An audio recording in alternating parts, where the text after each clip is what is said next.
Doctor ਸੀ ਬੜੇ ਅੱਛੇ ਔਰ ਹਸਪੀਟਲ ਇੰਨੇ ਚਿਰ ਦਾ ਚਲਾ ਰਹੇ ਸੀ, ਫਿਰ ਇਹ ਧਿਆਨ ਇਮੀਗ੍ਰੇਸ਼ਨ ਵੱਲ ਕਿਵੇਂ ਗਿਆ?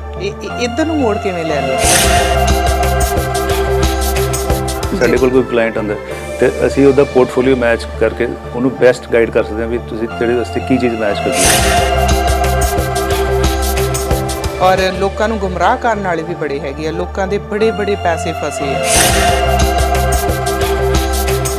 ਕਿ ਸਾਡੇ ਬੱਚੇ ਫ੍ਰੈਂਚ ਦੇ ਰਾਹੀਂ ਫ੍ਰੈਂਚ ਸਿੱਖ ਕੇ ਇਸ ਪਾਸੇ ਜਾ ਸਕਦੇ। ਤੇ ਜਿਹੜੇ ਹੁਣ ਪਹਿਲਾਂ ਸੁਪਰ ਵੀਜ਼ੇ ਤੇ ਆ ਜਾਂਦੇ ਸੀ ਜਾਂ ਵਿਜ਼ਿਟਰ, ਇੱਥੇ ਲੋਕ ਬਹੁਤ ਆਉਂਦੇ ਸੀ, ਉਹਦੇ ਕੀ ਅਸਰ ਹੈ? ਬਾਕੀ ਹੋਰ ਇਮੀਗ੍ਰੇਸ਼ਨ ਕੰਸਲਟੈਂਟ ਨਾਲੋਂ ਤੁਸੀਂ ਆਪਣੀ ਫੀਸ ਰੀਜ਼ਨੇਬਲ ਜੀ ਰੱਖੀ ਹੈ ਕਿ ਲੋਕੀ ਈਜ਼ੀਲੀ ਅਫੋਰਡ ਕਰ ਸਕਦੇ। ਸਾਡੀ ਕੰਪਨੀ ਦਾ ਸ਼ੁਰੂ ਤੋਂ ਮੋਟੋ ਰਿਹਾ ਹੈ quality services at affordable price.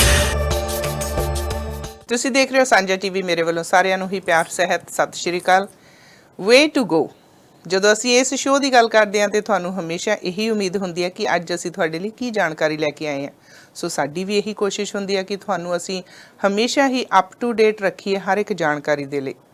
ਹਰ ਇੱਕ ਗੱਲ ਜਿਹੜੀ ਸਾਡੇ ਕੋਲ ਆਉਂਦੀ ਹੈ, ਸਾਡਾ ਫਰਜ਼ ਵੀ ਬਣਦਾ ਕਿ ਤੁਹਾਡੇ ਤੱਕ ਲੈ ਕੇ ਆਈਏ। ਤੇ ਖਾਸ ਤੌਰ ਤੇ ਜੇ ਮੈਂ ਗੱਲ ਕਰਾਂ ਇਮੀਗ੍ਰੇਸ਼ਨ ਦੇ ਰਿਲੇਟਡ, ਬਹੁਤ ਸਾਰੇ ਸਵਾਲ ਲੋਕਾਂ ਦੇ ਹੁੰਦੇ ਆ। ਸੋ ਸਾਡੀ ਵੀ ਇਹੀ ਕੋਸ਼ਿਸ਼ ਹੁੰਦੀ ਹੈ ਕਿ ਤੁਹਾਡੇ ਸਵਾਲਾਂ ਨੂੰ ਇਹਨਾਂ ਦੇ ਅਸੀਂ ਕਿਸੇ ਸੁਲਝੇ ਹੋਏ ਇਨਸਾਨਾਂ ਕੋਲੋਂ ਜਵਾਬ ਲੈ ਕੇ ਤੁਹਾਡੇ ਤੱਕ ਆਈਏ। ਸੋ ਅੱਜ ਸਾਡੇ ਸਟੂਡੀਓ ਦੇ ਵਿੱਚ ਇੱਕ ਖਾਸ ਸ਼ਖਸੀਅਤ ਪਹੁੰਚੇ ਹੋਏ ਨੇ। ਇਹਨਾਂ ਨੂੰ ਤੁਸੀਂ ਪਹਿਲਾਂ ਵੀ ਮਿਲ ਚੁੱਕੇ ਹੋ ਸਾਂਝੇ ਦੇ ਪਲੇਟਫਾਰਮ ਤੋਂ।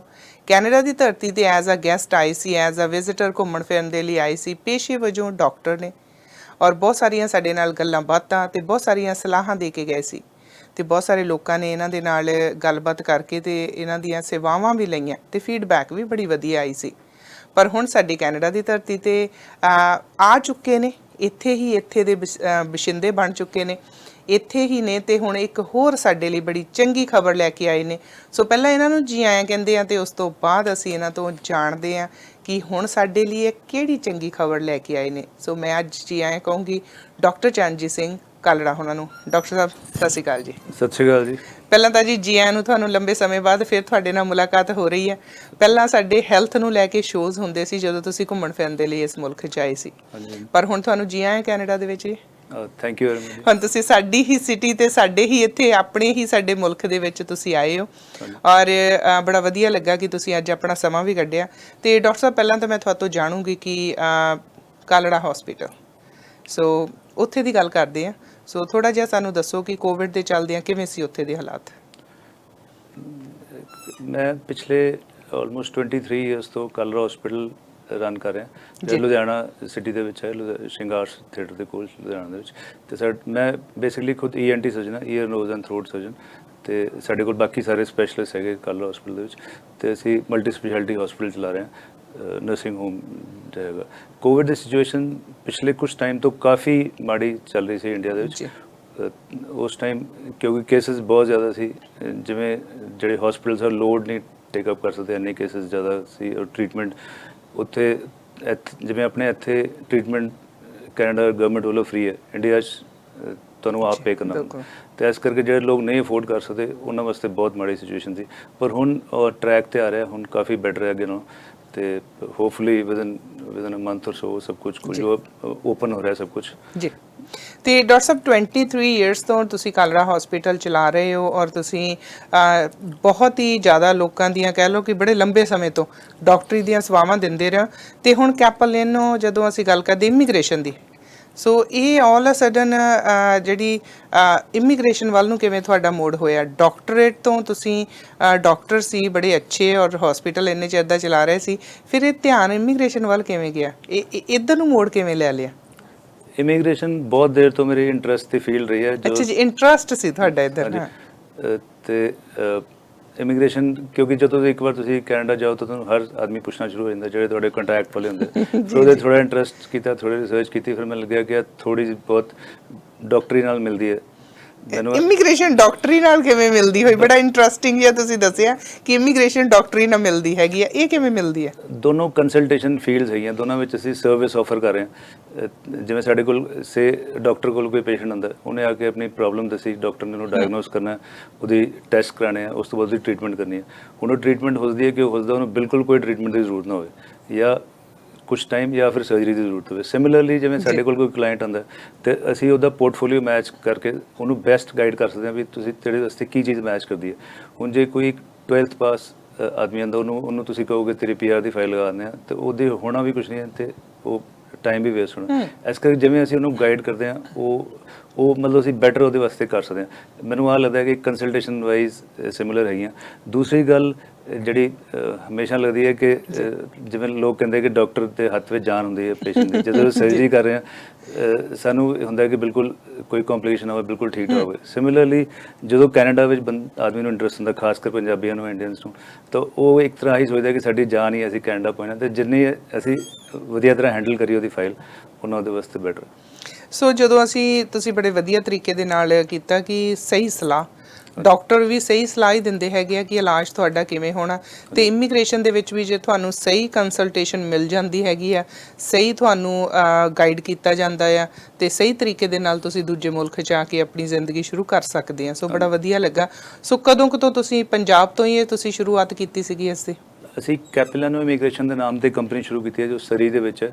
ਤੇ ਆ ਡਿਫਰੈਂਸ ਹੈ ਕਿ ਅਸੀਂ ਇਹਦੇ 3 ਲਾਇਸੈਂਸ ਇਮੀਗ੍ਰੇਸ਼ਨ ਕੰਸਲਟੈਂਟ ਹੈਗੇ ਤੇ ਤਿੰਨੋਂ ਪ੍ਰੋਫੈਸ਼ਨਲ ਬੈਕਗਰਾਊਂਡ ਤੋਂ ਹੈਗੇ। ਜਿਵੇਂ ਦੱਸਿਆ ਮੈਂ ਡਾਕਟਰ ਹਾਂ, ਬਾਕੀ ਜਸਕੀਰਤ ਚੁਗ ਮੇਰੇ ਪਾਰਟਨਰ ਹੈਗੇ, ਉਹ MBA ਹੈ ਇੰਡੀਆ ਤੋਂ, ਤੇ ਉਹਨਾਂ ਦਾ ਕਾਫੀ ਵੱਡੇ ਬਿਲਡਰਸ ਦਾ ਬਿਜ਼ਨਸ ਉੱਥੇ ਉਹਨਾਂ ਦੇ ਅੰਮ੍ਰਿਤਸਰ ਦੇ ਵਿੱਚ, ਤੇ ਮਤਲਬ ਪ੍ਰੋਫੈਸ਼ਨਲ ਬੈਕਗਰਾਊਂਡ। ਉਹਨਾਂ ਦੀ ਵਾਈਫ ਹੈ ਦੂਸਰੇ, ਉਹ BTech ਤੇ MBA ਹੈ, ਤੇ ਉਹਨਾਂ ਨੂੰ ਐਕਸਪੀਰੀਅੰਸ ਰਿਹਾ IELTS ਟੀਚਿੰਗ ਦਾ ਕਾਫੀ ਲੰਬੇ ਟਾਈਮ ਤੋਂ, ਤੇ ਹੁਣ ਉਹ ਕੁਝ ਟਾਈਮ ਤੋਂ ਇਮੀਗ੍ਰੇਸ਼ਨ ਕਰ ਰਹੇ। ਤਾਂ ਤਿੰਨਾਂ ਦੀ ਪ੍ਰੋਫੈਸ਼ਨਲ ਬੈਕਗਰਾਊਂਡ ਹੈ। ਅਸੀਂ ਸ਼ੁਰੂ ਤੋਂ ਸੋਚ ਕੇ ਚੱਲਿਆ ਕਿ ਅਸੀਂ ਟਰਾਂਸਪੇਰੈਂਟ ਤੇ ਰਿਲਾਇਬਲ ਤਰੀਕੇ ਨਾਲ ਬਿਜ਼ਨਸ ਲੈਣਾ ਹੈ। ਜੀ, ਜਦੋਂ ਅਸੀਂ ਇਮੀਗ੍ਰੇਸ਼ਨ ਦੀ ਗੱਲ ਕਰਦੇ ਹਾਂ, ਇਮੀਗ੍ਰੇਸ਼ਨ ਜਦੋਂ ਸ਼ਬਦ ਮੂੰਹ ਦੇ ਵਿੱਚ ਆਉਂਦਾ ਤੇ ਲੋਕਾਂ ਦੇ ਕੋਲ ਸਵਾਲ ਬਹੁਤ ਹੁੰਦੇ ਆ, ਤੇ ਲੋਕੀ ਅਕਸਰ ਕਾਫੀ ਸਰਚ ਤੋਂ ਬਾਅਦ ਡਿਸਾਈਡ ਕਰਦੇ ਆ ਕਿ ਮੈਂ ਕਿੱਥੇ ਜਾ ਕੇ ਸੇਵਾਵਾਂ ਲੈਣੀਆਂ, ਕਿਉਂਕਿ ਇਹਦੇ ਵਿੱਚ ਤੁਸੀਂ ਕਿਸੇ ਕੰਟਰੀ 'ਚ ਜਾਣਾ ਚਾਹੁੰਦੇ ਆ ਜਾਂ ਕਿਤੇ ਆਪਣੀ ਤੁਹਾਡੀ ਫਾਈਲ ਲੱਗੀ ਆ, ਤੁਸੀਂ PR ਹੋਣਾ ਚਾਹੁੰਦੇ ਆ। ਬਹੁਤ ਕਹਿ ਲਓ ਕਿ ਜਿਵੇਂ ਤੁਸੀਂ ਦੱਸਿਆ ਨਾ ਵੀ ਜ਼ਿੰਦਗੀ ਮੌਤ ਡਾਕਟਰ ਦੇ ਹੱਥ 'ਚ ਹੁੰਦੀ ਆ, ਇਹ ਵੀ ਉੱਥੇ ਉਸੇ ਤਰ੍ਹਾਂ ਦਾ ਹੀ ਪ੍ਰੋਸੈਸ ਹੁੰਦਾ ਕਿ ਤੁਸੀਂ ਕਿਸੇ ਦੂਜੇ ਮੁਲਕ 'ਚ ਜਾ ਕੇ ਨਾਗਰਿਕਤਾ ਲੈਣੀ ਉੱਥੇ ਦੀ, ਤੇ ਤੁਹਾਡੇ ਪੇਪਰ ਸਹੀ ਹੋਣੇ ਚਾਹੀਦੇ। ਕੋਈ ਇੱਕ ਬੋਲਿਆ ਝੂਠ, ਕੋਈ ਇੱਕ ਗਲਤ ਪੇਪਰ ਤੁਹਾਡਾ ਸਾਰਾ ਕੰਮ ਵਿਗਾੜ ਸਕਦਾ। ਸੋ ਲੋਕੀ ਹਮੇਸ਼ਾ ਸੋਚ ਕੇ ਆਉਂਦੇ ਆ ਕਿ ਅਸੀਂ ਕਿੱਥੇ ਜਾਣਾ, ਬੜੀ ਸਰਚ ਕਰਦੇ ਆ। ਸੋ ਤੁਹਾਡੇ ਕੋਲ ਲੋਕੀ ਆਉਂਦੇ ਆ ਕੰਸਲਟੇਸ਼ਨ ਲੈਣ ਦੇ ਲਈ, ਤੇ ਜੇ ਕੋਈ ਬਾਹਰਲੇ ਮੁਲਕ 'ਚੋਂ ਕੰਸਲਟੇਸ਼ਨ ਕਿਸੇ ਨੇ ਲੈਣੀ ਹੋਵੇ, ਉਹ ਕਿਵੇਂ ਤੁਸੀਂ ਮੈਨੇਜ ਕਰਦੇ ਹੋ? ਉਹ ਸਾਡੀ ਵੈਬਸਾਈਟ ਤੇ ਜਾ ਕੇ ਆਦਮੀ ਕੰਸਲਟੇਸ਼ਨ ਬੁੱਕ ਕਰਾ ਸਕਦਾ। ਅਸੀਂ ਵੀਡੀਓ ਕੰਸਲਟੇਸ਼ਨ ਵੀ ਕਰਦੇ ਹਾਂ, Zoom ਤੇ ਜਾਂ WhatsApp ਵੀਡੀਓ ਕੰਸਲ, ਜਿਵੇਂ ਵੀ। ਸੋ ਕਿਸੇ ਵੀ ਮੁਲਕ 'ਚ ਆ ਤੁਸੀਂ Zoom ਤੇ ਜਾਂ ਵੀਡੀਓ ਕਾਨਫਰੰਸ ਦੇ ਰਾਹੀਂ ਕਰ ਸਕਦੇ ਹੋ? ਇੰਡੀਆ ਤੋਂ ਅਸੀਂ ਆਲਰੇਡੀ ਕਰ ਹੀ ਰਹੇ ਹਾਂ, ਤੇ ਬਹੁਤ ਈਜ਼ੀਲੀ ਅੱਜ ਕੱਲ ਜੋ ਦਾ ਕੋਵਿਡ ਨੇ ਆ ਚੀਜ਼ ਸਿਖਾਤੀ ਹੈ ਲੋਕਾਂ ਨੂੰ ਕਿ ਤੁਸੀਂ Zoom ਤੇ ਸਾਰਾ ਕੁਝ ਕਰ ਸਕਦੇ ਹੋ, ਜਸਟ ਲਾਈਕ ਮੀਟਿੰਗ ਜਿਵੇਂ ਤੁਸੀਂ ਕਰ ਰਹੇ ਹੋ ਆਪਣੇ ਸਾਹਮਣੇ ਟੇਬਲ ਤੇ ਬੈਠ ਕੇ। ਡਾਕਟਰ ਸਾਹਿਬ 23 ਸਾਲ ਤੋਂ ਤੁਸੀਂ ਇਸ ਮੈਡੀਕਲ ਫੀਲਡ ਦੇ ਵਿੱਚ ਸੀ, ਹਸਪੀਟਲ ਰਨ ਕਰਦੇ ਸੀ। ਜਦੋਂ ਅਸੀਂ ਇਮੀਗ੍ਰੇਸ਼ਨ ਦੀ ਗੱਲ ਕਰਦੇ ਹਾਂ, ਮੇਰੇ ਕਈ ਸਵਾਲ ਬਹੁਤ ਸਿੱਧੇ ਜਿਹੇ ਹੁੰਦੇ ਆ। ਜਦੋਂ ਅਸੀਂ ਇਮੀਗ੍ਰੇਸ਼ਨ ਦੀ ਗੱਲ ਕਰਦੇ ਹਾਂ, ਪਿਛਲੇ ਕੁਝ ਸਾਲਾਂ ਤੋਂ ਇਮੀਗ੍ਰੇਸ਼ਨ ਦੇ ਵਿੱਚ ਚੰਗੇ ਕੰਸਲਟੈਂਟ ਵੀ ਬਹੁਤ ਹੈਗੇ ਆ, ਲਾਇਸੈਂਸ ਹੋਲਡਰ ਵੀ ਬਹੁਤ ਹੈਗੇ ਆ, ਆਪੇ ਬਣੇ ਹੋਏ ਵੀ ਸਲਾਹਕਾਰ ਬੜੇ ਹੈਗੇ ਆ, ਔਰ ਲੋਕਾਂ ਨੂੰ ਗੁੰਮਰਾਹ ਕਰਨ ਵਾਲੇ ਵੀ ਬੜੇ ਹੈਗੇ ਆ। ਲੋਕਾਂ ਦੇ ਬੜੇ ਪੈਸੇ ਫਸੇ ਆ, ਔਰ ਕਹਿ ਲਓ ਕਿ ਲੋਕ ਸੋਚ ਕੇ ਜਾਂਦੇ ਆ ਜਦੋਂ ਜਾਂਦੇ ਆ। ਸੋ ਤੁਹਾਡਾ ਇੱਧਰ ਨੂੰ ਆਉਣ ਲੱਗਿਆ ਸੋਚਿਆ ਸੀ ਕਿ ਇਹ ਜਿਹੜਾ ਪ੍ਰੋਫੈਸ਼ਨ ਹੈ, ਇੱਥੇ ਕੰਪੀਟੀਸ਼ਨ ਵੀ ਬਹੁਤ ਆ ਤੇ ਔਖਾ ਵੀ ਬਹੁਤ ਆ, ਤੇ ਸਾਲ ਹੋ ਗਿਆ ਹੁਣ ਤੁਹਾਨੂੰ ਆਪਣੀ ਕੰਪਨੀ ਖੋਲ੍ਹਿਆ, ਇਹੋ ਜਿਹੀਆਂ ਕੰਪਲਿਕੇਸ਼ਨਸ ਦੇ ਨਾਲ ਸਾਹਮਣਾ ਕਰਨ ਦਾ ਮੌਕਾ ਕਦੇ ਇੱਦਾਂ ਦਾ ਹੋਇਆ, ਕੋਈ ਤੁਹਾਡੇ ਨਾਲ ਬਣਿਆ ਇੰਸੀਡੈਂਟ? ਐਕਚੁਅਲੀ ਹਰ ਇੱਕ ਫੀਲਡ ਦੇ ਵਿੱਚ ਲੋਕ ਕਹਿੰਦੇ ਕਿ ਬਹੁਤ ਬੁਰੇ ਬੰਦੇ ਵੀ, ਬਹੁਤ ਚੰਗੇ ਵੀ। ਉਹ ਜਿਵੇਂ ਹਿਊਮਨ ਬੀਇੰਗਸ ਦੇ ਵਿੱਚ ਹੁੰਦੇ ਇੰਨੇ ਪਰਸੈਂਟੇਜ ਲੋਕ ਬੁਰੇ, ਉਹ ਹਰ ਫੀਲਡ ਦੇ ਵਿੱਚ, ਭਾਵੇਂ ਡਾਕਟਰੀ ਤੁਸੀਂ ਕਰ ਲਓ, ਭਾਵੇਂ ਇਮੀਗ੍ਰੇਸ਼ਨ ਕਰ ਲਓ। ਤੇ ਇਮੀਗ੍ਰੇਸ਼ਨ ਦੇ ਵਿੱਚ ਗੋਸਟ ਕੰਸਲਟੈਂਟਸ ਬਹੁਤ ਜ਼ਿਆਦਾ ਹੈਗੇ ਜਿਹੜੇ ਬਿਨਾਂ ਲਾਇਸੈਂਸ ਤੋਂ ਕੰਮ ਕਰ ਰਹੇ ਆ। ਜਿਵੇਂ ਅਸੀਂ ਇੰਡੀਆ 'ਚ ਲਾਈਏ ਤਾਂ ਉੱਥੇ ਬਹੁਤ ਘੱਟ ਲੋਕ ਹੈ ਜਿਹੜੇ ਲਾਇਸੈਂਸ ਵਾਲੇ ਆ। ਇੱਥੇ ਹਾਲਾਂਕਿ ਘੱਟ ਹੈ, ਪਰ ਫਿਰ ਵੀ ਕਾਫੀ ਲੋਕ ਹੈਗੇ। ਪਰ ਫਿਰ ਵੀ ਅਸੀਂ ਸ਼ੁਰੂ ਤੋਂ ਸੋਚਿਆ ਕਿ ਜੇ ਤੁਸੀਂ ਸਰਵਿਸ ਚੰਗੀ ਦਿਓ ਤੇ ਟਰਾਂਸਪੇਰੈਂਟ ਕੰਮ ਕਰੋ ਤਾਂ ਕੋਈ ਇੰਨੀ ਗੱਲ ਨਹੀਂ ਹੈ, ਗ੍ਰੈਜੂਅਲੀ ਬੰਦਾ ਬਿਲਡ ਕਰ ਸਕਦਾ। ਅਸੀਂ ਉਹੀ ਆਪਣੀ ਰੈਪੂਟੇਸ਼ਨ ਬਣਾਉਣਾ ਚਾਹੁੰਦੇ ਹਾਂ ਕਿ ਬਿਲਕੁਲ ਜੀ, ਜਿਵੇਂ ਤੁਸੀਂ ਦੱਸਿਆ ਗੋਸਟ ਇਮੀਗ੍ਰੇਸ਼ਨ ਵਾਲੇ ਜ਼ਿਆਦਾ ਆ ਇੱਥੇ, ਹਰ ਇੱਕ ਕੰਟਰੀ 'ਚ ਹੁੰਦੇ, ਚੰਗੇ ਮਾੜੇ ਲੋਕ ਸਾਰਿਆਂ ਮੁਲਕਾਂ 'ਚ ਹੀ ਹੁੰਦੇ ਆ। ਤੇ ਹੁਣ ਅਸੀਂ ਗੱਲ ਕਰਦੇ ਹਾਂ ਕਿ ਇਮੀਗ੍ਰੇਸ਼ਨ ਦੇ ਵਿੱਚ ਆਏ ਦਿਨ ਕੁਛ ਨਾ ਕੁਛ ਚੇਂਜ ਹੋ ਜਾਂਦਾ। ਹੁਣ ਪਿੱਛੇ ਜਿਹੇ ਕੈਨੇਡੀਅਨ ਗਵਰਨਮੈਂਟ ਨੇ 90,000 ਲੋਕਾਂ ਨੂੰ ਪੱਕੇ ਕਰਨ ਦੀ ਗੱਲ ਕੀਤੀ ਸੀ, ਤੇ ਸਾਰੇ ਲੋਕੀ ਇੱਕਦਮ ਪੈਨਿਕ ਹੋ ਗਏ ਸੀ ਵੀ ਮੇਰੀ ਫਾਈਲ ਆ ਜਾਊਗੀ, ਮੇਰੀ ਫਾਈਲ। ਉਹਨਾਂ ਨੇ ਡਿਵਾਈਡ ਕਰਤਾ ਸੀ ਪ੍ਰੋਗਰਾਮ। ਤੇ ਪਰ ਹੁਣ ਅੱਜ ਕੱਲ੍ਹ ਇਮੀਗ੍ਰੇਸ਼ਨ ਦੇ ਵਿੱਚ ਕੀ ਚੱਲ ਰਿਹਾ ਹੈਗਾ? ਸੋ ਲੇਟੈਸਟ ਕੀ ਆ? ਜਿਹੜੀ ਲੇਟੈਸਟ ਇਹਨੂੰ TR to PR ਪਾਥਵੇ ਕਹਿੰਦੇ ਜੀ, ਟੈਂਪਰਰੀ ਇਹਨਾਂ ਨੇ ਇੱਕ ਪ੍ਰੋਗਰਾਮ ਬਣਾਇਆ ਜਿਹਦੇ 90,000 ਲੋਕ ਇਹਨਾਂ ਨੇ ਪੱਕੇ ਕਰਨੇ ਸੀ, ਵਿੱਚੋਂ 40,000 ਸੀਗੇ ਜਿਹੜੇ ਗ੍ਰੈਜੂਏਟਸ, ਜਿਹੜੇ ਇੱਥੋਂ ਦੇ ਪੜ੍ਹੇ ਹੋਏ ਬੱਚੇ, ਇੰਟਰਨੈਸ਼ਨਲ ਗ੍ਰੈਜੂਏਟਸ, 40,000 ਉਹ ਸੀ, 30,000 ਵਰਕਰਸ ਸੀ। ਉਹਦਾ ਕ੍ਰਾਈਟੇਰੀਆ ਸੀ ਕਿ ਜਿਨ੍ਹਾਂ ਨੇ 1 ਸਾਲ ਕੋਈ ਐਸੈਂਸ਼ੀਅਲ ਸਰਵਿਸਿਜ਼ ਦੇ ਵਿੱਚ ਕੰਮ ਕੀਤਾ, 15-60 ਆਵਰਸ, ਜਿਹਨੇ ਐਟਲੀਸਟ ਕੰਮ ਕੀਤਾ ਇਨ ਲਾਸਟ 3 ਇਅਰਸ, ਉਹ ਐਲੀਜੀਬਲ ਸੀ। ਤੇ ਇੱਕ ਉਹ ਕੈਨੇਡਾ ਰਹਿੰਦਾ ਹੋਣਾ ਚਾਹੀਦਾ, ਤੇ ਇੱਕ ਉਹਦੇ ਕੋਲ ਇਸ ਟਾਈਮ ਜੌਬ ਹੋਣੀ ਚਾਹੀਦੀ ਹੈ, ਤੇ ਕੋਈ ਵੈਲਿਡ ਪਰਮਿਟ ਹੋਣਾ ਚਾਹੀਦਾ, ਉਹ ਇਹਦੇ ਵਾਸਤੇ ਐਲੀਜੀਬਲ ਸੀ। ਥਰਡ ਕੈਟੇਗਰੀ ਸੀ ਹੈਲਥ, ਐਸੈਂਸ਼ੀਅਲ ਸਰਵਿਸਿਜ਼ ਇਨ ਹੈਲਥ, ਉਹਦੇ 20,000 ਲੋਕ ਸੀ। तो टोटल 90,000 आ हो गए। प्लस फ्रेंच वास्ते उन्होंने अनलिमिटेड सीट्स रखी हुई, फ्रेंच वाले की कोई लिमिट नहीं है। 6 मई ਨੂੰ ਸ਼ੁਰੂ ਹੋਇਆ ਸੀ ਤੇ ਨਵੰਬਰ ਤੱਕ ਚੱਲਣਾ। ਜਿਹੜਾ ਹੁਣ ਸਟੂਡੈਂਟਸ ਵਾਲਾ ਪ੍ਰੋਗਰਾਮ ਸੀ ਉਹ 40,000 ਵਿਦਿਨ 3 ਡੇਜ਼ ਫਿਨਿਸ਼ ਹੋ ਗਈਆਂ, ਕਿਉਂਕਿ ਸਟੂਡੈਂਟਸ ਤਾਂ ਆਲਰੇਡੀ ਬਹੁਤ ਜ਼ਿਆਦਾ ਰੈਡੀ ਸੀਗੇ, ਉਹਨਾਂ ਕੋਲ ਆਇਲ ਸੀ, ਸਭ ਕੁਝ ਸੀ। ਜਿਹੜੇ ਵਰਕਰਸ ਹੈ ਉਹ 30,000 ਚੋਂ ਅਜੇ ਵੀ 17,500 ਹੋਈਆਂ, ਅਜੇ ਵੀ ਕਾਫੀ ਪਈਆਂ ਹੋਈਆਂ। ਤੇ ਜਿਹੜੇ ਹੈਲਥ ਹੈ ਉਹਦੇ ਤਾਂ ਸਿਰਫ ਅਜੇ आई थिंक 2000 ਜਾਂ 2200 ਹੋਈਆਂ ਸਿਰਫ। ਉਹਦੇ ਵਿੱਚ ਕਿਉਂ ਨਹੀਂ ਇੰਨੀ ਛੇਤੀ ਫਿਲਿੰਗ ਹੋ ਰਹੀ ਕਿ ਉਸ ਸਾਈਡ ਦੇ ਵਿੱਚ, ਉਸ profession ਦੇ ਵਿੱਚ ਘੱਟ ਲੋਕ ਨੇ? ਉਹਦੇ ਚ profession ਦੇ ਵਿੱਚ ਲੋਕ ਬਹੁਤ ਜ਼ਿਆਦਾ ਹੈ, ਪਰ ਉਹ ਐਲੀਜੀਬਲ ਨਹੀਂ ਹੈਗੇ, ਮੀਟ ਨਹੀਂ ਕਰਦੇ ਰਿਕੁਆਇਰਮੈਂਟਸ। ਜਿਵੇਂ ਇੰਡੀਆ ਤੋਂ ਜੈਸੇ ਮੈਂ ਡਾਕਟਰ ਹਾਂ, ਜੇ ਮੈਂ ਇੱਥੇ ਡਾਕਟਰ ਬਣਨਾ ਹੋਵੇ, ਮੈਨੂੰ ਪਹਿਲੇ ਐਗਜ਼ਾਮਸ ਉਹ ਪਹਿਲੇ ਕਰਨੇ ਪੈਣਗੇ, ਉਸ ਤੋਂ ਬਾਅਦ ਮੈਂ ਵਰਕ ਪਰਮਿਟ ਜਾਊਂਗਾ, ਫਿਰ ਐਲੀਜੀਬਲ ਹੋਊਂਗਾ। ਪਰ ਉਹ ਸਿਰਫ ਕੁਝ ਕੰਟਰੀਜ਼ ਨੂੰ ਕੈਨੇਡਾ ਰੈਗੂਨਾਈਜ਼ ਕਰਦਾ, ਸਭ ਨੂੰ ਰੈਗੂਨਾਈਜ਼ ਨਹੀਂ ਕਰਦਾ, ਇਸ ਕਰਕੇ ਉਹ ਕੈਂਡੀਡੇਟਸ ਘੱਟ ਹੈ ਜੀ। ਤੇ ਹੁਣ ਤੁਸੀਂ ਦੱਸਿਆ ਕਿ ਫ੍ਰੈਂਚ ਵਾਲਿਆਂ ਦੇ ਲਈ ਤੇ ਓਪਨ ਹੀ ਹੈ, ਜਿਹੜੇ ਫ੍ਰੈਂਚ ਬੋਲ ਲੈਂਦੇ ਆ। ਕਿ ਸਾਡੇ ਬੱਚੇ ਜਿਹੜੇ ਇਮੀਗ੍ਰੈਂਟਸ ਇੱਥੇ, ਜਾਂ ਜਿਹੜੇ ਸਟੂਡੈਂਟਸ ਇੰਟਰਨੈਸ਼ਨਲ ਆਏ ਆ, ਜਾਂ ਜਿਹੜੇ ਵਿਜ਼ਿਟਰ ਆਏ ਆ ਲੋਕ, ਕਿ ਉਹ ਕੋਸ਼ਿਸ਼ ਕਰ ਰਹੇ ਆ ਕਿ ਉਹ ਫ੍ਰੈਂਚ ਸਿੱਖ ਰਹੇ ਆ, ਕਿ ਉਹ ਅਸੀਂ ਫ੍ਰੈਂਚ ਦੇ ਰਾਹੀਂ ਫ੍ਰੈਂਚ ਸਿੱਖ ਕੇ ਇਸ ਪਾਸੇ ਜਾ ਸਕੀਏ?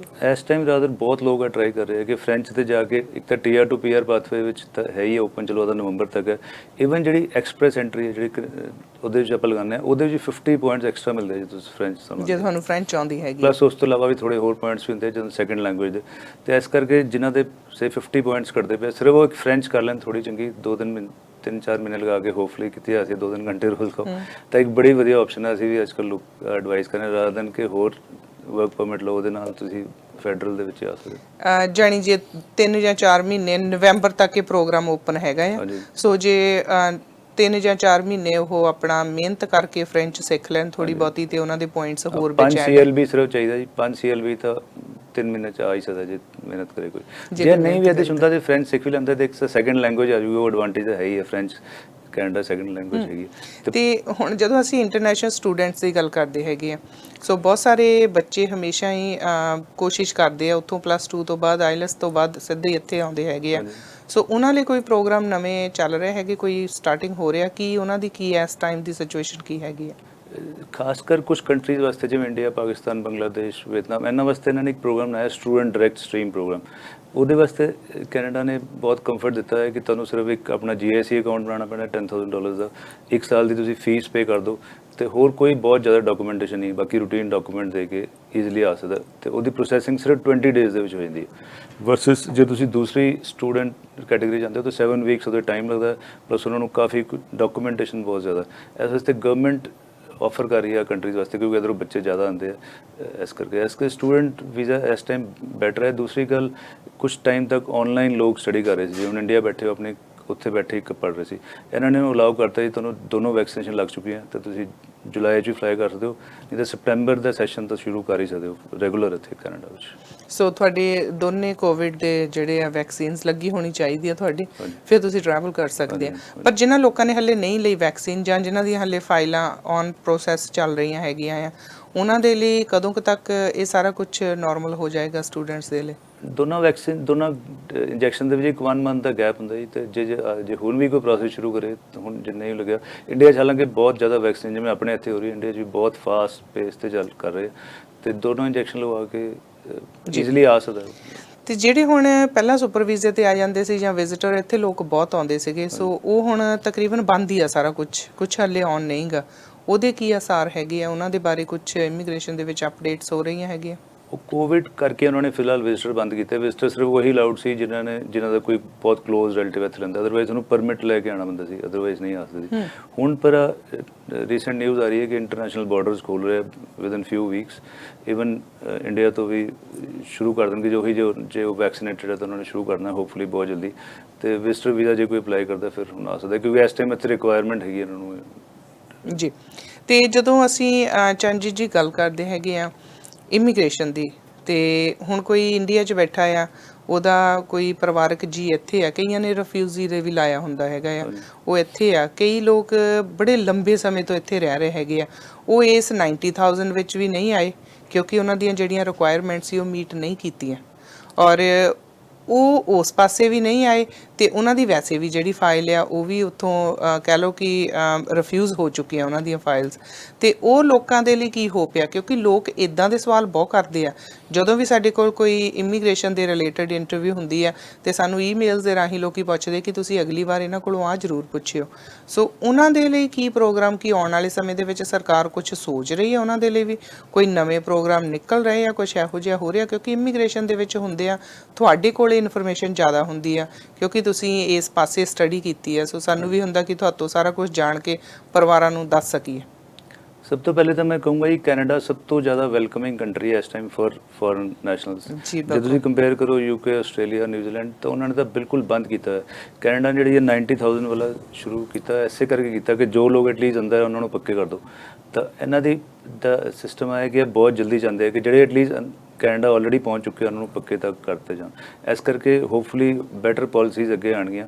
ਬਾਕੀ ਸੈਟ ਇਮੀਗ੍ਰੇਸ਼ਨ ਵਾਲੇ ਕੰਸਲਟੈਂਟ ਕੋਲ ਆਉਣ ਦਾ ਆਹੀ ਪਰਪਸ ਹੈ ਕਿ ਤੁਹਾਡੀ ਪ੍ਰੋਫਾਈਲ ਕਿੱਥੇ ਮੈਚ ਕਰਦੀ, ਤੁਸੀਂ ਕਿਵੇਂ ਤੁਸੀਂ ਆਪਣੀ PR ਵਾਸਤੇ ਫਾਈਲ ਲਗਾ ਸਕਦੇ ਹੋ, ਆਹੀ ਪਰਪਸ ਹੈ ਸਾਡੇ ਕੋਲ ਆਉਂਦਾ। ਇਸੇ ਚੀਜ਼ ਦੀ ਅਸੀਂ ਗਾਈਡ ਕਰਦੇ ਹਾਂ ਜੀ। ਤੇ ਹੁਣ ਜਦੋਂ 90,000 ਦੀਆਂ ਨਿਕਲੀਆਂ ਸੀ, ਕਿੰਨੇ ਕੁ ਲੋਕ ਤੁਹਾਡੇ ਤੱਕ ਅਪਰੋਚ ਕੀਤੀ ਸੀ ਐਪਲੀਕੇਸ਼ਨਸ ਫਿਲ ਕਰਨ ਦੇ ਲਈ? ਅਸੀਂ ਟੋਟਲ ਉਸ ਦਿਨ May 6 ਤੇ ਫਿਊ ਡੇਜ਼ 8 ਐਪਲੀਕੇਸ਼ਨ ਉਸ ਟਾਈਮ ਲਾਈਆਂ ਸੀ। ਅੱਛਾ, ਐਡਵਾਈਸ ਕੀ ਹੋਊਗੀ ਕਿਉਂਕਿ ਹੁਣ ਕਈ ਲੋਕ ਉਸ ਕੈਟਾਗਰੀ ਦੇ ਵਿੱਚ ਨਹੀਂ ਆਏ ਤੇ ਹੁਣ ਅੱਗੋਂ ਜੇ ਕੋਈ ਪ੍ਰੋਗਰਾਮ ਨਿਕਲਦਾ ਹੈਗਾ, ਮੰਨ ਲਓ ਕਿ ਸਰਕਾਰ ਕੋਈ ਹੋਰ ਗੁੱਡ ਨਿਊਜ਼ ਅੱਗੋਂ ਕੱਢਦੀ ਹੈਗੀ ਆ ਕਿ ਕਿਹੜੇ ਲੋਕ ਉਹਨਾਂ ਨੂੰ ਚਾਹੀਦੇ ਆ, ਸੋ ਆਮ ਇਨਸਾਨ ਜਿਹੜੇ ਬੇਸ਼ੱਕ ਉਹ ਸਟੂਡੈਂਟ ਆ, ਇੱਥੇ ਵਿਜ਼ਿਟਰ ਆ, ਜਾਂ ਉਹ ਸੁਪਰ ਵੀਜ਼ੇ ਤੇ ਆ, ਜਾਂ ਉਹ ਕਿਸੇ ਤਰ੍ਹਾਂ ਵੀ ਇੱਥੇ ਆਏ ਆ, ਰਿਫਿਊਜੀ ਆ, ਕਿਹੜਾ ਪੇਪਰ ਵਰਕ ਉਹਨਾਂ ਨੂੰ ਆਪਣੇ ਹੈਂਡੀ ਆਪਣੇ ਆਪ ਲਈ ਆਪਣੀ ਕਿਹੜੀ ਫਾਈਲ ਤਿਆਰ ਕਰਕੇ ਰੱਖਣੀ ਚਾਹੀਦੀ ਆ ਕਿ ਬੇਸਿਕ ਜਿਹੀ ਕਿ ਜਦੋਂ ਵੀ ਕੋਈ ਪ੍ਰੋਗਰਾਮ ਖੁੱਲੇ ਤਾਂ ਉਹ ਆਪਣੀ ਫਾਈਲ ਲਾ ਸਕਦੇ ਆ? ਮੇਰੇ ਖਿਆਲ ਸਭ ਤੋਂ ਇੰਪੋਰਟੈਂਟ ਆਇਲਸ ਹੈ ਇਹਦੇ, ਜਿਹੜੇ ਲੋਕਾਂ ਨੇ ਕੀਤਾ ਨਹੀਂ ਹੁੰਦਾ ਤੇ ਉਹ ਟਾਈਮ ਵੀ ਬਹੁਤ ਲਗਾਉਂਦੇ ਹਨ ਕਰਨ। ਜੇ ਆਪਾਂ ਸਕੋਰਿੰਗ ਦੇ ਵਿੱਚ ਵੀ ਦੇਖੀਏ ਤਾਂ ਸਭ ਤੋਂ ਜ਼ਿਆਦਾ ਪੁਆਇੰਟਸ ਲੈਂਗੁਏਜ ਨੂੰ ਦਿੰਦੇ। ਜਿਵੇਂ CRS ਸਕੋਰ ਹੁੰਦਾ ਹੈ, ਕੰਪਰੀਹੈਂਸਿਵ ਰੈਂਕਿੰਗ ਸਕੋਰ, ਉਹਦੇ ਟੋਟਲ 500 ਵਿੱਚੋਂ 160 ਪੁਆਇੰਟਸ ਸਿਰਫ ਲੈਂਗੁਏਜ ਦੇ ਗਏ। ਉਹ ਡਿਪੈਂਡ ਕਰਦਾ ਕਿੰਨੇ, ਹਰ ਇੱਕ ਰੀਡਿੰਗ ਵਿੱਚ ਕਿੰਨੇ, ਰਾਈਟਿੰਗ ਹਰ ਇੱਕ ਦੇ ਅਲੱਗ-ਅਲੱਗ ਪਾ ਕੇ, ਤੇ ਸੈਕੰਡ ਲੈਂਗੁਏਜ ਫ੍ਰੈਂਚ ਹੈਗੀ ਕਿ ਨਹੀਂ ਹੈ। ਇਸ ਕਰਕੇ ਸਭ ਤੋਂ ਇੰਪੋਰਟੈਂਟ ਆਇਲਸ ਨੂੰ ਹਮੇਸ਼ਾ ਰੈਡੀ ਰੱਖਣਾ ਚਾਹੀਦਾ। ਦੂਸਰਾ, ਆਪਣੀ ਐਜੂਕੇਸ਼ਨ ਕੁਆਲੀਫਿਕੇਸ਼ਨ ਉਹਦੀ ਇੱਕ ਵੈਸਟ ਹੁੰਦੀ ਹੈ ਕਿ ਤੁਸੀਂ ਇਹਨੂੰ ਇਵੈਲੂਏਟ ਕਰੋਗੇ ਕੈਨੇਡੀਅਨ ਸਟੈਂਡਰਡ ਦੇ ਹਿਸਾਬ ਨਾਲ ਕੀ ਹੈਗੀ। ਇੱਕ ਉਹ ਵੀ ਜੇ ਆਦਮੀ ਕਰਾ ਕੇ ਰੱਖੇ ਤਾਂ ਉਹ ਵੀ ਹਮੇਸ਼ਾ ਹੈਂਡੀ ਹੁੰਦੀ ਹੈ। ਤੀਸਰਾ, ਆਪਣਾ ਵਰਕ ਐਕਸਪੀਰੀਅੰਸ। ਆਹ ਸਭ 3 ਚੀਜ਼ਾਂ ਮੇਨ ਜ਼ਰੂਰਤ ਹੈ ਜਦੋਂ ਆਪਾਂ PR ਦੀ ਫਾਈਲ ਲਗਾਉਣਾ ਹੈ। ਈਵਨ ਤੁਹਾਡੀ ਐਵਰੀ 2 ਵੀਕਲੀ ਪੇ ਸਟੱਬਸ ਚਾਹੀਦੀਆਂ ਹੁੰਦੀਆਂ ਪੂਰਾ ਥਰੂ ਆਊਟ। ਜੇ ਤੁਸੀਂ ਐਕਸਪੀਰੀਅੰਸ ਸਾਰਾ ਕੁਝ ਸਾਂਭ ਕੇ ਰੱਖਣ ਦੀ ਲੋੜ ਹੈ, ਜ਼ਰੂਰੀ ਹੈ ਸਾਂਭ ਕੇ ਰੱਖਣਾ। ਕਈ ਵਾਰ ਉਹ ਆਦਮੀ ਨਹੀਂ ਸਾਂਭ ਕੇ ਰੱਖਦਾ ਤਾਂ ਫਿਰ ਮੁਸ਼ਕਿਲ ਹੋ ਜਾਂਦੀ ਹੈ, ਫਿਰ ਉਹਦੇ ਪੂਰੇ ਨਹੀਂ ਹੁੰਦੇ ਆਵਰਸ। ਤੇ ਹੁਣ ਜਦੋਂ 90,000 ਦੀ ਗੱਲ ਹੋਈ ਸੀ ਕਿ ਅਸੀਂ 90,000 ਲੋਕੀ ਇੱਥੇ ਪੱਕੇ ਹੋ ਸਕਦੇ ਆ, ਉਸ ਸਮੇਂ ਬਹੁਤ ਸਾਰੇ ਕੰਸਲਟੈਂਟ ਸੀ ਜਿਨ੍ਹਾਂ ਨੇ ਆਪਣੀਆਂ ਫੀਸਾਂ ਵੀ ਜਾਂ ਆਈਲਸ ਵੀ ਕਰਾਉਣ ਦੇ ਲਈ ਮੋਟੀਆਂ-ਮੋਟੀਆਂ ਫੀਸਾਂ ਰੱਖ ਦਿੱਤੀਆਂ ਸੀਗੀਆਂ, ਔਰ ਲੋਕਾਂ ਨੇ ਬਹੁਤ ਇਸ ਗੱਲ ਦਾ ਵੀ ਇਤਰਾਜ਼ ਕੀਤਾ ਸੀਗਾ। ਸੋ ਤੁਹਾਡੀ ਫੀਸ ਆਮ ਜਿਹੜੇ ਕੰਸਲਟੈਂਟ ਆ ਉਹਨਾਂ ਤੋਂ ਘੱਟ ਆ ਕਿ ਜਾਂ ਜੈਨੂਅਨ? ਜੀ ਕਿੰਨੀ ਕੁ ਤੁਸੀਂ ਕੀ ਚਾਰजेस ਕਰਦੇ ਆ? ਲੇਕਿਨ ਮੈਂ ਚਾਹੂੰਗੀ ਕਿ ਇਦਾਂ ਨਹੀਂ ਕਿ ਤੁਸੀਂ ਐਗਜ਼ੈਕਟ ਹੀ ਦੱਸੋ, ਪਰ ਬਾਕੀ ਹੋਰ ਇਮੀਗ੍ਰੇਸ਼ਨਸ ਕੰਸਲਟੈਂਟ ਨਾਲੋਂ ਤੁਸੀਂ ਆਪਣੀ ਫੀਸ ਰੀਜ਼ਨੇਬਲ ਜੀ ਰੱਖੀ ਆ ਕਿ ਲੋਕੀ ਈਜ਼ੀਲੀ ਅਫੋਰਡ ਕਰ ਸਕਣ? ਸਾਡੀ ਕੰਪਨੀ ਦਾ ਸ਼ੁਰੂ ਤੋਂ ਮੋਟੋ ਰਿਹਾ ਜੀ, quality services at affordable price. ਮੇਰਾ ਹਸਪੀਟਲ ਦੇ ਵਿੱਚ ਵੀ ਅਸੀਂ ਆਪਣਾ ਮੋਟੋ ਤੇ ਲਿਖਿਆ ਹੈ quality treatment at affordable price, ਤੇ ਇੱਥੇ ਵੀ ਅਸੀਂ ਉਹੀ ਸੋਚਿਆ। ਤੇ ਅਸੀਂ ਪ੍ਰਾਈਸਿਸ ਬਿਲਕੁਲ ਮੀਡੀਅਮ ਅਸੀਂ ਰੱਖੇ, ਬਹੁਤ ਜ਼ਿਆਦਾ ਨਹੀਂ ਰੱਖੇ। ਜੇ ਕੋਈ ਆਦਮੀ ਆ ਕੇ ਦੇਖੋ ਤੁਹਾਨੂੰ ਕੰਪੈਰੇਟਿਵਲੀ ਬੈਟਰ ਪ੍ਰਾਈਸ ਮਿਲਣਗੇ ਹਮੇਸ਼ਾ, ਕਦੇ ਜ਼ਿਆਦਾ ਨਹੀਂ ਮਿਲਣਗੇ ਮਾਰਕੀਟ ਵਿੱਚ। ਸੋ ਕੰਸਲਟੇਸ਼ਨ ਤੁਸੀਂ ਫ੍ਰੀ ਦਿੰਦੇ ਆ ਜੇ ਕੋਈ ਆਫਿਸ ਚ ਆ ਕੇ ਕਹਿੰਦੇ? ਕੰਸਲਟੇਸ਼ਨ ਫ੍ਰੀ ਦਿੰਦੇ ਆ, ਅਦਰਵਾਈਜ਼ ਜੇ ਵੀਡੀਓ ਕੰਸਲਟੇਸ਼ਨ ਕਰਦੇ ਆ ਉਹ ਥੋੜੀ ਪੇਡ ਆ, ਉਹ ਬਹੁਤ ਨੋਮੀਨਲ ਜੇ ਚਾਰजेस ਰੱਖੇ ਹੋਏ ਜੀ। ਤੇ ਜਦੋਂ ਅਸੀਂ ਗੱਲ ਕਰਦੇ ਆ ਇਮੀਗ੍ਰੇਸ਼ਨ ਦੀ, ਤੇ ਹੁਣ ਮੈਂ ਇੱਕ ਹੋਰ ਸਵਾਲ ਤੁਹਾਨੂੰ ਕਰਨਾ ਚਾਹੂੰਗੀ ਕਿ ਪਹਿਲਾਂ ਵੀ ਵੈਸੇ ਤੁਸੀਂ ਜਵਾਬ ਦੇ ਚੁੱਕੇ ਆ ਇਹਦਾ ਬੜੇ ਧਿਆਨ ਦੇ ਨਾਲ, ਬੜੇ ਡੀਟੇਲ ਦੇ ਵਿੱਚ, ਕਿ ਕੈਪਲੈਨੋ ਇਮੀਗ੍ਰੇਸ਼ਨ ਤੇ ਹੀ ਲੋਕੀ ਕਿਉਂ ਯਕੀਨ ਕਰਨ, ਤੁਹਾਡੇ ਕੋਲ ਹੀ ਕਿਉਂ ਆਉਣ, ਵਾਈ ਰੀਜ਼ਨ ਕੀ ਹੈ? ਮੈਂ ਤੁਹਾਨੂੰ ਜਿਵੇਂ ਪਹਿਲੇ ਦੱਸਿਆ ਸੀ ਕਿ ਅਸੀਂ ਪ੍ਰੋਫੈਸ਼ਨਲੀ ਮੈਨੇਜ ਕੰਪਨੀ ਦਾ ਸੋਚਿਆ ਤਿੰਨੋਂ, ਕਿਉਂਕਿ ਪ੍ਰੋਫੈਸ਼ਨਲ ਬੈਕਗ੍ਰਾਉਂਡ ਤੋਂ, ਤਾਂ ਅਸੀਂ ਸ਼ੁਰੂ ਤੋਂ ਸੋਚਿਆ ਸੀ ਕਿ ਥੋੜ੍ਹਾ ਜੈਨੂਨ ਤੇ ਇੱਕ ਤਾਂ ਕੁਇਕ ਸਰਵਿਸ ਆਪਣੇ ਵੱਲੋਂ ਕੋਸ਼ਿਸ਼ ਕਰੀਏ ਕਿ ਜੋ ਅਸੀਂ ਕਰ ਸਕਦੇ ਹਾਂ, ਕਿਉਂਕਿ ਇਮੀਗ੍ਰੇਸ਼ਨ ਦੇ ਵਿੱਚ ਕੰਸਲਟੈਂਟ ਦੇ ਹੱਥ ਦੇ ਵਿੱਚ ਤੁਹਾਡੀ ਫਾਈਲਿੰਗ ਹੈ, ਤੁਹਾਡੀ ਐਪਲੀਕੇਸ਼ਨ ਹੈ, ਬਾਕੀ ਡਿਸੀਜਨ ਅਲਟੀਮੇਟਲੀ ਦਾ IRCC ਇਮੀਗ੍ਰੇਸ਼ਨ ਅਥਾਰਟੀਜ਼ ਨੇ ਦੇਣਾ। ਅਸੀਂ ਤੁਹਾਡੀ ਫਾਈਲਿੰਗ ਜਿੰਨੀ ਬੈਟਰ ਕਰ ਸਕਦੇ ਹਾਂ ਤੇ ਟਾਈਮ ਸਿਰ ਕਰ ਸਕਦੇ ਹਾਂ ਤਾਂ ਕਿ ਅਗਲੇ ਦਾ ਟਾਈਮ ਵੇਸਟ ਨਾ ਹੋਵੇ ਤੇ ਕੋਈ ਡਾਕੂਮੈਂਟੇਸ਼ਨ ਪ੍ਰੋਪਰ ਹੋਵੇ।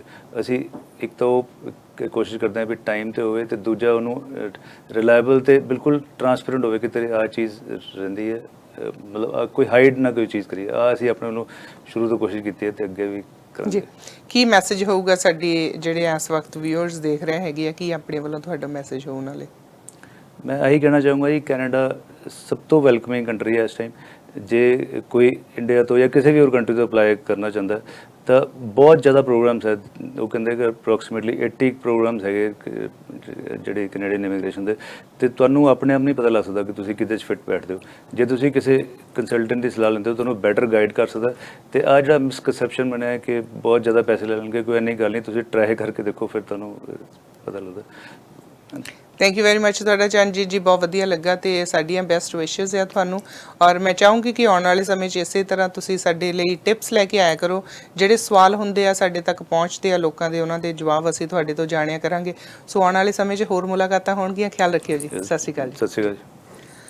ਬਿਲਕੁਲ ਜੀ, ਕਹਿੰਦੇ ਇਮੀਗ੍ਰੇਸ਼ਨ, ਡਾਕਟਰਸ ਇਹੋ ਜਿਹੀਆਂ ਸੰਸਥਾਵਾਂ ਹੁੰਦੀਆਂ ਆ ਜਿੱਥੇ ਤੁਸੀਂ ਵਿਸ਼ਵਾਸ ਕਰਨਾ ਤੁਹਾਡਾ ਬਹੁਤ ਜ਼ਰੂਰੀ ਹੁੰਦਾ ਕਿ ਜਦੋਂ ਤੁਹਾਨੂੰ ਵਿਸ਼ਵਾਸ ਆ ਗਿਆ ਕਿ ਇਸ ਡਾਕਟਰ ਤੇ ਮੈਨੂੰ ਯਕੀਨ ਆ, ਵਿਸ਼ਵਾਸ ਆ ਤੇ ਹਾਂ ਮੈਂ ਠੀਕ ਹੋ ਹੀ ਜਾਣਾ। ਤੇ ਇਮੀਗ੍ਰੇਸ਼ਨ ਵੀ ਇਸੇ ਤਰ੍ਹਾਂ ਹੀ ਆ ਕਿ ਜੇ ਤੁਹਾਨੂੰ ਸਹੀ ਸਲਾਹ ਦੇਣ ਵਾਲਾ ਇਨਸਾਨ ਮਿਲ ਜਾਵੇ, ਤੁਹਾਨੂੰ ਟਰਾਂਸਪੇਰੈਂਟ ਹੋ ਕੇ ਸਾਰੀਆਂ ਗੱਲਾਂ ਦੱਸ ਦੇਵੇ, ਤੇ ਫਿਰ ਤੁਹਾਡੇ ਕੰਮ ਦੇ ਵਿੱਚ ਬਹੁਤੀਆਂ ਅੜਚਣਾਂ ਨਹੀਂ ਆਉਂਦੀਆਂ। ਸੋ ਕੋਸ਼ਿਸ਼ ਕਰੀਏ ਕਿ ਅਸੀਂ ਸਲਾਹ ਕਿਤਿਓਂ ਵੀ ਲਈਏ, ਕੰਸਲਟੇਸ਼ਨ ਕਿਤਿਓਂ ਵੀ ਲਈਏ, ਪਰ ਅਸੀਂ ਪਰਖ ਜ਼ਰੂਰ ਕਰੀਏ ਬੰਦੇ ਨੂੰ ਪਹਿਲਾਂ ਚੂਜ਼ ਕਰਨ ਤੋਂ ਪਹਿਲਾਂ। ਆਪਣੇ ਪੇਪਰ, ਆਪਣੀ ਜ਼ਿੰਦਗੀ ਦਾ ਕੋਈ ਫੈਸਲਾ ਜਿਹੜਾ ਉਹਨਾਂ ਦੇ ਹੱਥ 'ਚ ਦੇਣ ਤੋਂ ਪਹਿਲਾਂ ਅਸੀਂ ਐਡਵਾਈਸ ਜ਼ਰੂਰ ਲਈਏ।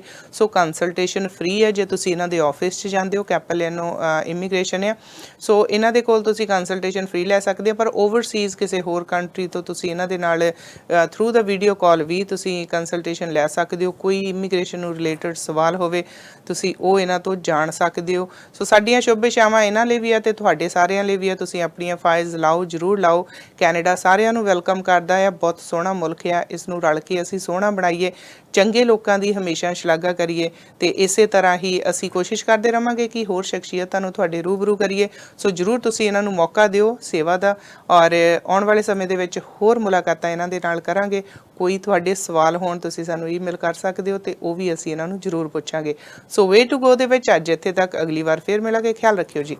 ਸਤਿ ਸ਼੍ਰੀ ਅਕਾਲ।